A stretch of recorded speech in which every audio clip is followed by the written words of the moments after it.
Hello, this is Josh Belk with the Belk on Business podcast. On today's podcast, we're going to pick up on what we started talking about last week. And that was really talking about the focus on purpose and letting that be the driver in everything that we do inside of our business. As a brief recap, I started off talking about the story of when I was younger. I was probably, 8, 9 years old, and I went on a road trip with my dad. My dad came to me one Saturday morning, and he had a few things he needed to do, and so he asked me to come along with him. I decided to join him that day, and as I did a number of times through the years. And when I got in the car, my dad always let me control the map. So he'd let me take the map out of the glove compartment. This was well before the days of GPS or cell phones that would give us direction on how to get to our destination. Basically, we had to pull our old Rand McNally maps or whatever that we had inside of the glove compartment and begin to work our way toward the destination. Now, when I got in the car, there was usually a few different questions that I would ask. And my dad usually would tell me, "Hey, son, this is where we need to go." And, of course, at that point, I didn't care why or anything else. It was just evaluating, go with dad or stay at home and do chores. And so going with dad was a better alternative. So I'd hop in the car, and the first question I'd ask him is, "Dad, where are we going?" And then I would ask him, "Dad, why are we going there?" And usually kind of had already told me, "Son, we're going down to see Grandpa," or maybe it was an uncle, to take care of a few things, and then we'll be coming back home. And so I kind of understood that when I got in the car. I understood why, found out where we were going, and I'd find it on the map. And then I usually end up by asking a third question, and that was, "Dad, where are we?" And so there are basically three things that we need to understand. We need to understand our purpose. Why are we going to the destination? Understand where we are wanting to go. And that essentially should be kind of a legacy component. And then understanding where we're at. And this is what we're doing on a day-by-day, week-by-week, month, and quarter-by-quarter, and year-by-year. Kind of those shorter type goals that we're looking at. And understanding where we're at in order to know what goals and what steps we need to take in order to fulfill our purpose and ultimately determine our legacy. As I kind of walk through the story and use this as an example, we started talking a little bit about how all of our planning should begin with purpose. Have a true understanding of why we were created, what is our purpose, why are we doing this thing we call business. And if it's one that we're kind of just wanting to buy things, fulfill our lifestyle, do those types of things, we may not ever truly fulfill our purpose. There is a bigger reason, and there should be a bigger reason on why we do what we do. I don't come into the office every day. I happen to own an accounting firm. I have a couple other businesses as well, but I don't come into the office every day just to do accounting. It's just not an end within itself. There is a larger purpose of why I do what I do. There's a larger reason for most of our customers, our clients, on why they do what they do. And it should also be the case inside of your business as well, if you're wanting a type of a business that is going to leave some sort of an impact or some sort of a legacy. If it's just simply to live paycheck by paycheck within your business, that is perfectly fine, nothing wrong with that. But I don't think you'll get to the point of really looking back and saying, okay, this is the imprint or the impact that I left, and just doing the work of business essentially will never get you to the point of fulfilling ultimately what that purpose is. So usually your business is a fuel, is an element, is a tool that's used to get you to the point of being able to fulfill your purpose and fulfill whatever that legacy is that you're wanting to leave. So to begin any sort of planning, any sort of purposeful planning, we must know what our purpose is. So I need to understand what that destination is before I can really at all begin to move in any sort of a direction. To begin purposeful movement, I need to understand where I'm at. So that third question I would ask my dad is, "Dad, where are we?" I need to know where I'm at. I need to know where I'm at, and I need to know what direction I'm heading. Otherwise, if I don't know where I'm at, if I don't know how my business is performing today, I'm not going to really understand or have any idea at all what needs to be changed inside of the business, who I need to align with, what I need to do to get me moving in that right direction. Now, our purpose is going to fuel our motivation, is going to fuel our movement. It's going to determine what are the things that we are going to do to get us to the next level, to take to that next step. And that's all going to be driven by purpose. That's going to be the fuel that's put into our car, so to speak. It's going to be that driver. I don't come into business, into work every day just because I love accounting. And now I do love accounting. I love tax. I do enjoy doing those types of things. But that is not ultimately what what fuels me to come into the office and to do the actual work.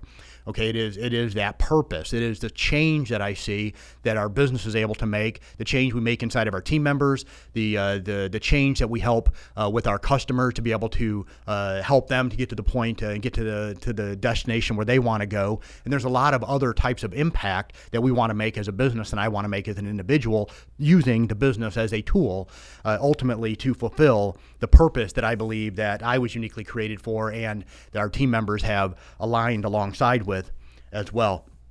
And that's where we ended up last week. Today, I'm going to start talking a little about how our purpose is ultimately our legacy. Our purpose is our legacy. Now, Simon Sinek, who started this whole talk of this starting with why, knowing your why, or knowing your purpose. And through the years, he talked many times about playing a finite game or playing an infinite game. And that finite game inside of our business are going to be kind of those short-term types of goals that we may have inside of our business. Gave the example, the story last week of a gentleman that's a client of ours who kind of when he had moved out of the corporate world working in Chicago and had become a real estate investor, something he wanted to do, and he's become very successful at it. But he had kind of these short-term goals that didn't necessarily get him to his purpose, but it was some things that he wanted, just some toys that he wanted to buy with the money that he earned in business. However, he understood that there was a larger purpose, so he was going to do these things and kind of fulfill those desires that he had, and then he was going to use his business to do that. And once he kind of had achieved those short-term goals, he had a very large, infinite type of a view that he taken inside of his business. So not just financially using resources of finances, although he does that, but also he goes out there and he actually does the work as well and doing some missions work and with orphanages and that type of thing. And he uses a lot of investment dollars that he earns through a lot of apartment syndication, things of that nature that he's gotten into to be able to fuel him to fulfill his purpose. But most of us in business, unfortunately, just simply operate in the finite. Am I going to hit my numbers this month? Am I going to hit my numbers this quarter? I have these profit goals that I want to hit. And those are all kind of finite types of goals. But however, those that truly succeed in the long term are going to be playing the infinite game. They're going to constantly keep their eyes on their purpose, on that destination. And many times that destination isn't a final destination. Sometimes it is. Maybe you sell your business, so you may have a kind of a definitive goal. I want to sell my business in 10 years. However, that's not the ultimate infinite game that you're going to want to play. So you're going to sell that business. However, the profit or the earnings that you make from that business, once again, are going to be the fuel that is going to continue pushing you toward whatever that ultimate legacy is that you're wanting to leave. Whatever that impact is that you want to make, that is your legacy. Ultimately, that is your purpose, and your business is going to kind of be provide a lot of those finite type of elements that you need in order to reach the goals that you have in this infinite game. Next, when we focus on purpose, people, then process, profit will follow. In recent years, there's been a lot of kind of talk, and I think the idea is great of kind of profit first, and I think it really works well, that kind of a mindset, helping kind of startup businesses kind of work their way through kind of those early stages when they can't quite hit profitability. However, if we're truly going to make an impact, my goal isn't going to be just simply on focusing on profits. What am I going to do just moving money around to try to hit certain types of short-term goals? So that is a tool in order to be able to help us achieve certain types of short-term goals, making sure I'm paying myself, putting money off to the side, I'm saving, addressing tax issues, those types of things. And those are very prudent types of things and very simplistic types of steps that we should be taking inside of our business if we at all are going to see our business get to the point of scaling and legacy. If we aren't doing those basic types of business financial elements inside and implementing those inside of our business, we're never going to be able to get to the point of where we need to be. So I think there's some value to that. However, if we're going to truly have a business and a life that's going to leave a legacy, is going to make an impact, I'm going to shift my mindset to one where everything that I do, I'm going to filter it through the purpose. I'm going to go through and say, okay, are these things that we're doing, Is it going to get us closer to fulfilling our ultimate purpose? Is it going to, everything that we're doing, is it truly going to make an impact? And so when I have those types of goals in front of me, where it's truly an infinite type of a mindset, and I'm looking at legacy, I'm looking at purpose, and I'm doing everything that I do through evaluating purpose, we will see profits eventually will come. Okay, because we're going to do everything that we need to do. It's going to provide us that motivation. It's going to provide us that fuel to push through some difficult days. Because guess what? There may be seasons, especially when we make transitions in our business, that there just simply is no true profit there.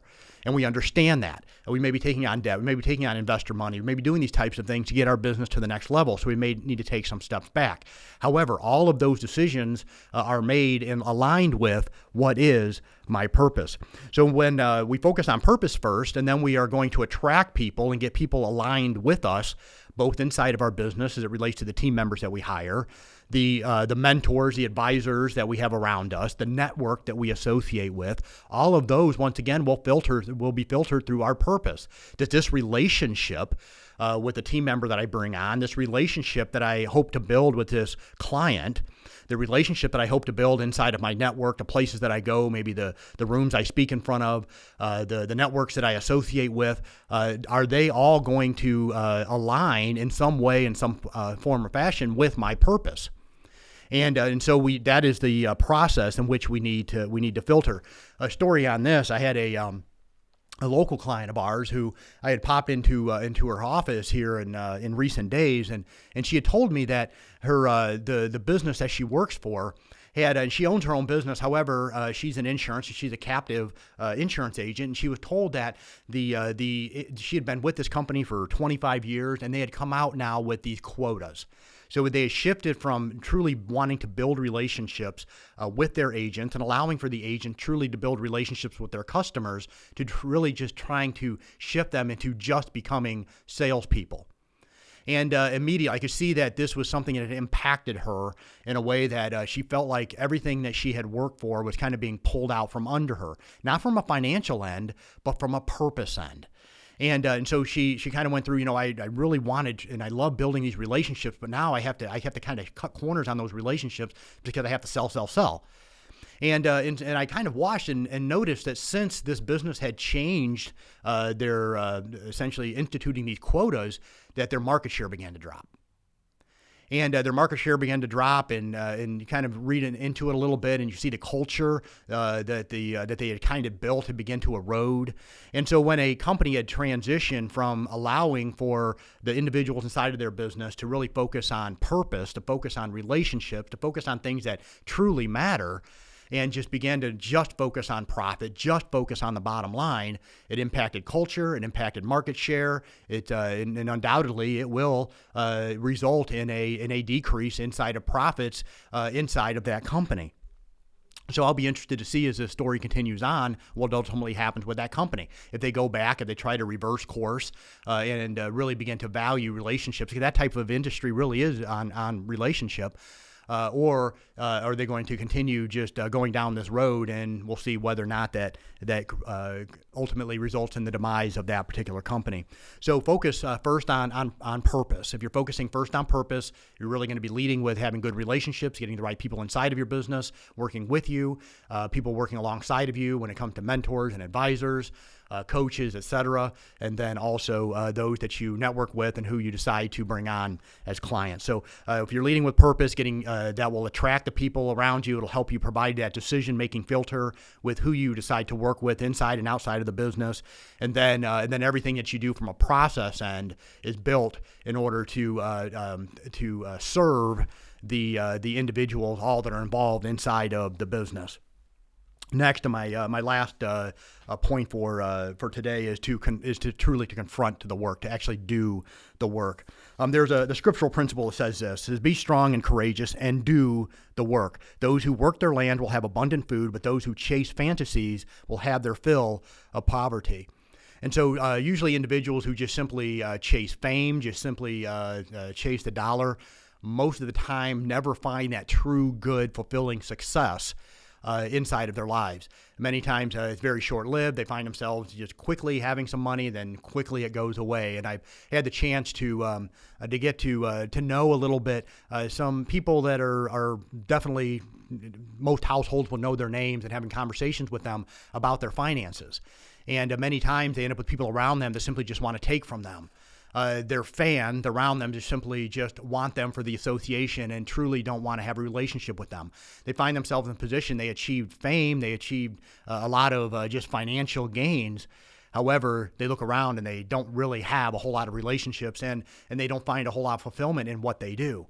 But if you look around and those that truly do find fulfillment, they end up taking all of the fame, and they take the profit, they take things that they've done, and they begin to shift, and they take those profits, and they take all the things that they've earned, and this would be the same thing you would do inside of your business as well, and really truly determine, this is what my purpose is, this is why I've been created. Otherwise, if you're not doing the work, if you're not putting in the work and doing it consistently and knowing what you're going to do with that money you acquired, you're never going to get to that ultimate purpose that you have. So usually gains that are money that's earned quickly through fame, those types of things, usually it fleets quickly. And also those who get into business and then get into the point of, hey, look at me, this type of thing, and the business becomes all about them, and then they get distracted and stop doing the work inside of their business. So they're out there and, they leave the office at 2 o'clock every day to go to the golf course. They're never there. They just let their employees run their business, that type of thing. Ultimately, they begin chasing a fantasy, and they're not doing the work, and they'll find that business ultimately failing under them. So if you're a business owner, remember what it felt like on the front end when you were just a solopreneur trying to figure things out. I sat in that seat for a couple decades, just trying to figure things out, grinding, pushing through, and then finally got to the point to where bringing on team members and we have a scaling business. But understanding that this is the effort that took on the front end, don't ever forget that. Continue to put the effort in. And it may be one of those things you're putting the effort in a different way. Most of the things I was doing 10 years ago inside of my business, I don't do anymore. Okay, just part of that process of elevating. But many times we go through wanting to elevate inside of our business, we begin to delegate, and that's a good thing. We have to delegate to be able to elevate. But unfortunately, too many business owners delegate and then they evacuate. So instead of delegating and elevating, meaning I'm not leaving the business, meaning I'm still inside of that business most of the time doing the work. That type of work looks different. But unfortunately, some people, they delegate instead of delegating to elevate, they end up delegating to evacuate. They step out and they're going and just doing what they want to do and don't put the work inside of their business. And they're surprised that their culture erodes, their profit erodes. People don't want to work for them. People don't want to have relationships with them. Story on this. Last week on the podcast, I told a story about this couple, this gentleman who owned a gym, him and his wife, and their 2 children were in my office inside of an audit, and I told that story on how well it had gone, that particular meeting, after what we thought was going to be a pretty bad situation. Well, this particular client, I'm guessing this is probably 3 years ago. I was on a trip and I was speaking, and his name is Lewis, and Lewis had texted me and he said, Josh. He goes, where are we at on he had a couple things that need to be done, some tax work, some other things need to be done. He goes, Josh, where are we at on this? And I texted him back and I said, hey, Lewis, I said, I'm out, and I don't remember where I was at. I think it was down in Florida somewhere. I said, I'm at this event, I'm speaking, I'll get to it. And he texted me back and he said, Josh, you told me a couple weeks ago that we were going to have this done. And at that point, I was on social media. I'm not on social media anymore, but we'd followed each other on Facebook at the time, and he goes, Josh, I've noticed you've been out, just kind of traveling and doing a lot of things, but when are you actually going to get my work done? And boy, that was a punch in my gut. And kind of realizing, you know what, I was kind of going out, I was speaking on stages, and I was in these rooms, and I was having all kinds of fun and had a vacation in there. But guess what? I had not even delegated well. I'd simply just I just evacuated for a time. And I was kind of doing what I wanted to do, chasing things that I shouldn't have been chasing. And that was really a reset button for me. It was a reminder, you know what, Josh, you've got to do the work. You promised your clients that you would get certain things done, get the work done. And so there are times to do that, and I enjoy doing those types of things, but most of that time you need to be working inside of your business and not, some people use the excuse, well, I'm out working on my business. Well, is that truly the case? And and you should go and work on your business, but that should be just a very small portion of your time. Most of that time you need to be working inside of your business. Your employees need you. Your team members need you. Your people around you need you. Your clients need you. You need to be a physical presence inside of that business from time to time. And actually, I would probably argue frequently, if not most of the time, working with your team members. Understanding we have remote team members and that type of thing, but really just kind of being there, whether it's remotely or in person, but to where your team knows you're there, you're putting in the work, you're building those relationships, you're doing the things that need to be done inside of the business. So confront the work. I'm going to go ahead and end there. Next week, we'll pick up on this and we begin to move a little bit into some practical helps as it relates to how do we take some of this purpose first and this kind of a money mindset, this change in our money mindset into how do we look inside of our business where we're at now to make a determination of whether or not we are going in the right direction. Once again, this is Josh Belk with the Belk on Business podcast. Have a wonderful day.